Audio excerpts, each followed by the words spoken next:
Hey everyone, welcome back to the channel. If you've ever bought a game on Steam that didn't live up to the hype, or maybe your PC couldn't handle it, don't worry. In this quick guide, I'll show you exactly how to refund a game on Steam step by step so you can get your money back fast and hassle-free. Let's jump right into it. First, open the Steam app on your computer.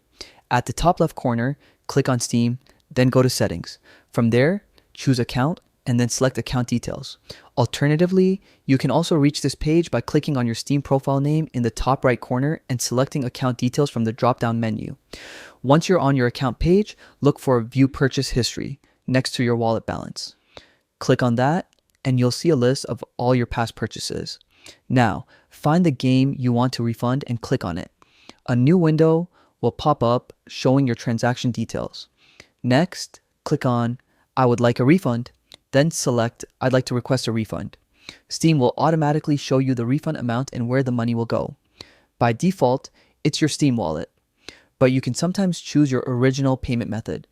Then, expand the reason box. The most common choice is it's not fun, but feel free to pick the option that best fits your situation.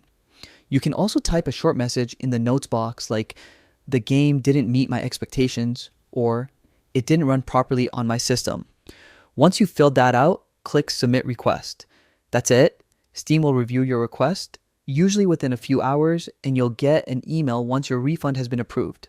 Just keep in mind, Steam's refund policy only applies if you've played the game less than 2 hours and it's been within 14 days of purchase.